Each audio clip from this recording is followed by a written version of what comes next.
presentasi kita mulai, marilah kita membaca basmalah terlebih dahulu. Bismillahirrahmanirrahim. Selanjutnya, kita akan masuk kepada materi pertama. Materi pertama akan disampaikan oleh saya sendiri. Pengertian materi pembelajaran. Bahan ajar atau pembelajaran instructional material adalah pengetahuan, keterampilan, dan sikap yang harus dipelajari siswa guna mencapai kompetensi yang telah ditentukan. Jenis-jenis materi pembelajaran terdiri dari pengetahuan, yaitu fakta, konsep, prinsip, dan prosedur, keterampilan, dan sikap atau nilai. Di dalam kurikulum, materi pembelajaran merupakan hal yang sangat penting. Jadi, harus dipersiapkan dengan baik agar standar kompetensi dasar, serta indikatornya tercapai. Karakteristik materi SKI di MI atau SD. Karakteristik materi SKI di MI atau SD yang paling mendasar adalah A. Sifat peristiwa, B. Perspektif waktu, C. Sifat fakta. Terdapat prinsip sebab akibat, serta bermanfaat bagi peserta didik dan layak untuk dipelajari. A. Sifat peristiwa. Sifat peristiwa menyangkut hakikat dan makna peristiwa serta keunikan peristiwa, di mana sejarah kebudayaan Islam adalah ilmu tentang pengalaman dan kiprah manusia di masa lampau, serta memiliki keunikan di setiap peristiwanya. B. Perspektif waktu. Peristiwa pada masa lampau itu tidak pernah terputus dari rangkaian kejadian masa kini dan masa yang akan datang, sehingga waktu dalam perjalanan sejarah adalah suatu kontinuitas atau kesinambungan. Oleh karena itu, untuk mempermudah ingatan manusia dalam mempelajari dan memahami peristiwa pada masa lalu, dalam sejarah perlu ditentukan batas-batas waktu dengan cara klasifikasi waktu, yaitu periode, zaman, babakan waktu atau masa, dan kini. C. Sifat fakta. Penulisan sejarah harus berdasarkan fakta. Pada sejarah kebudayaan Islam di MI atau SD, menekan pada kemampuan pengambilan ibroh atau hikmah dari sejarah Islam, dapat meneladani sikap perjuangan dari para tokoh-tokoh yang berjasa dalam sejarah Islam, serta dapat mengaitkannya dengan kegiatan siswa pada masa kini.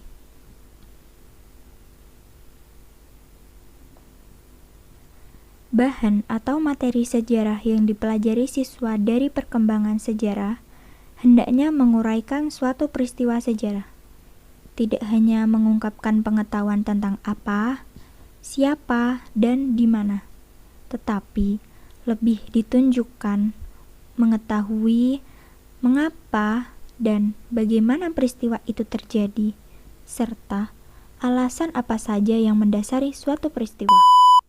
Nah, sekarang kita akan masuk ke materi yang kedua. Materi yang kedua ini akan disampaikan oleh Naila Darojatil Ulia. Selanjutnya yaitu prinsip-prinsip pengembangan dan pemilihan materi pembelajaran. Dalam prinsip ini terdapat 3 prinsip, yaitu prinsip referensi yang berarti keterkaitan, yang kedua prinsip konsistensi yang berarti keajikan atau ketetapan, yang ketiga prinsip adequali yang berarti kecukupan.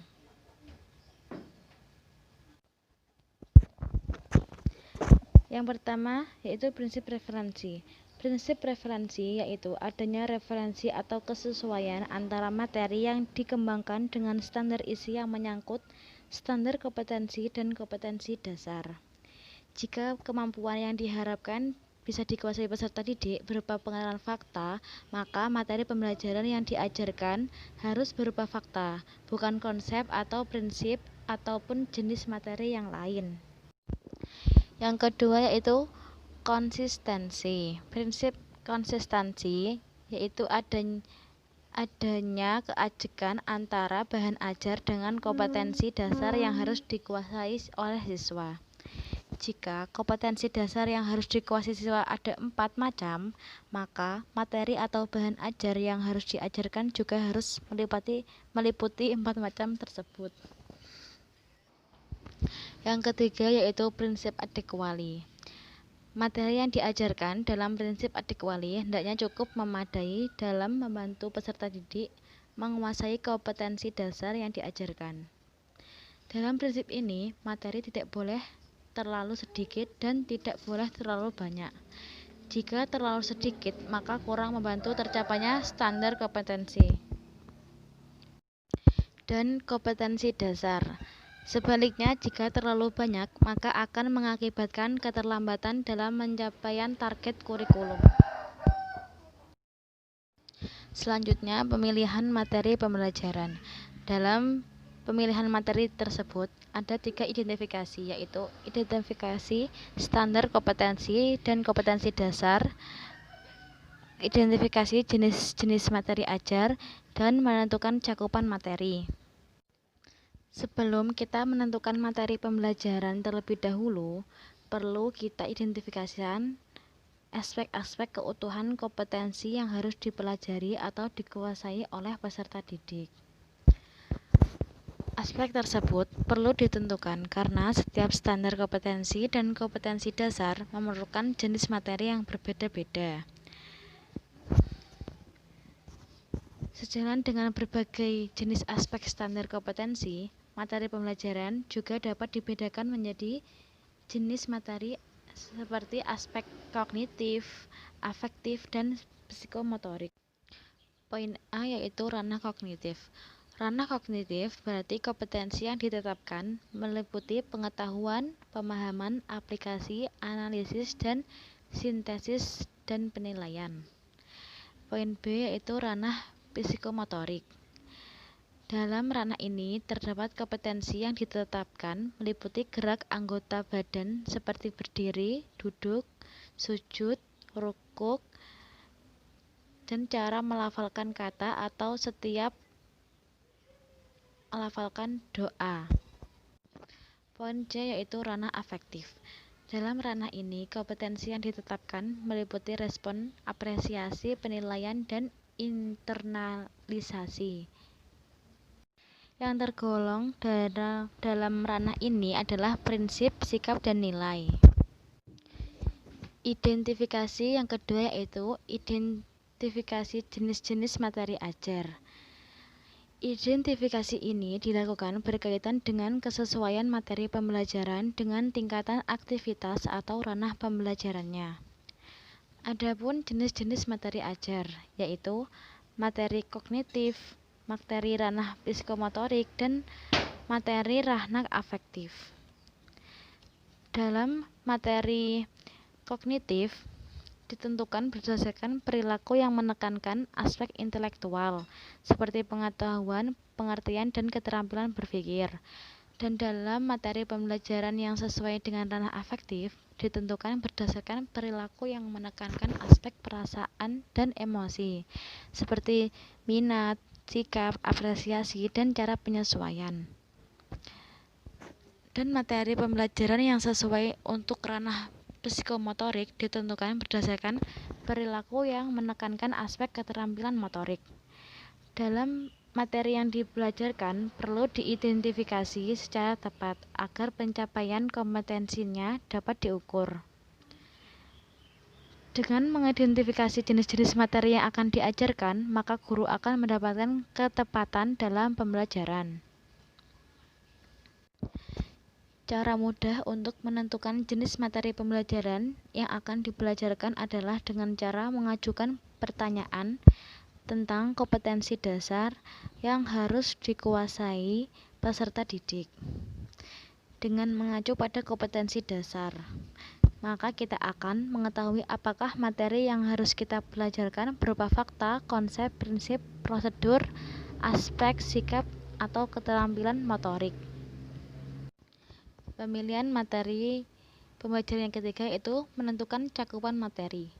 Dalam menentukan cakupan atau ruang lingkup materi pembelajaran harus diperhatikan jenis apa materinya, apakah itu berupa aspek kognitif yang berupa fakta, konsep, prinsip, prosedur, atau aspek afektif yang berarti nilai dan sikap, ataukah aspek psikomotorik yang berarti prosedur dan gerak melakukan sesuatu. Dalam menentukan cakupan materi, kita juga harus memerlukan sumber pengembangan materi ajar. Apa sih itu sumber pengembangan materi ajar? Sumber pengembangan materi ajar yaitu bahan ajar yang dirujukan tempat bahan ajar yang dapat kita peroleh untuk mencari. Dalam pencakupan materi, kita bisa memilih materi-materi apa yang akan dimasukkan ke dalam materi pembelajaran tersebut. Dan kita juga harus mempunyai sumber pengembangan materi ajar seperti buku modul, jurnal penerbitan hasil penelitian dan pikiran ilmiah, sejarawan kebudayaan Islam, terus situs-situs internet, multimedia, lingkungan seperti alam, sosial, seni budaya, teknik, dan sejarah-sejarah yang bisa kita kaitkan dengan sejarah kebudayaan Islam. Terima kasih kepada pemateri kedua. Nah, sekarang kita akan masuk kepada materi ketiga. Materi ketiga akan disampaikan oleh Indriani Nur Agustin. Sebelum melaksanakan proses pembelajaran, guru itu dituntut untuk mengenal, mengetahui, dan memahami materi yang akan disampaikan kepada peserta didik atau siswa.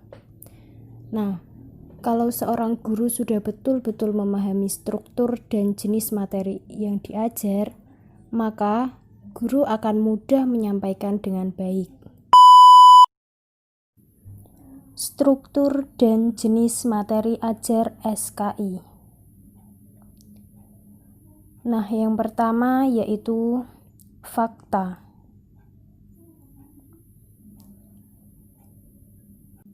Secara umum, sejarah berisi tentang data atau informasi yang berhubungan dengan peristiwa masa lampau.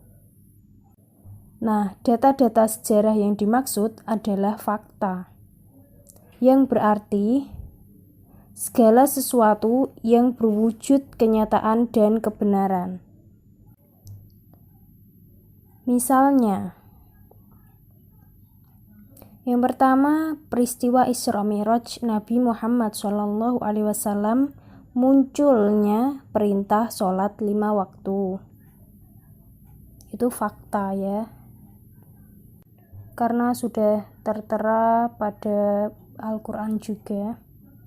Kemudian peristiwa kurban Nabi Ibrahim dan Nabi Ismail. Selanjutnya peristiwa turunnya kitab suci Al-Quran yang disebut Nuzulul Quran.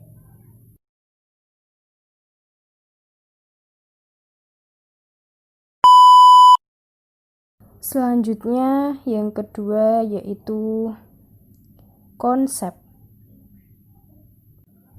Sejarah memang identik dengan kumpulan data atau fakta. Meskipun demikian, bukan berarti bahwa sejarah atau materi pelajaran sejarah itu tidak mengandung konsep. Konsep yang dimaksud adalah segala yang berwujud pengertian-pengertian baru yang timbul sebagai hasil pemikiran, meliputi definisi, pengertian-pengertian, ciri khusus, hakikat, inti atau isi.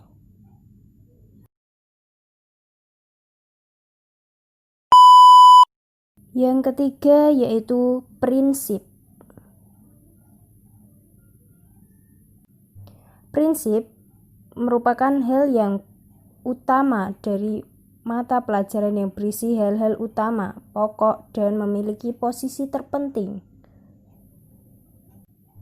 Antara lain yaitu meliputi dalil, rumus, adagium atau ungkapan tradisional yang diterima sebagai suatu kebenaran.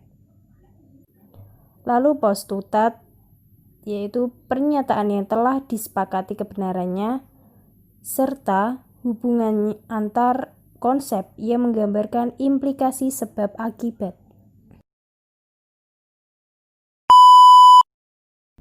Yang keempat yaitu prosedur. Bagian struktur ini berupa langkah-langkah yang berurutan dalam mengerjakan sesuatu aktivitas dan kronologi suatu sistem peristiwa. Prosedur juga menyangkut materi yang berisi urutan atau jenjang yang satu dilakukan setelah yang lainnya. 5. Sikap atau nilai merupakan struktur materi afektif yang berisi aspek nilai atau aspek sikap.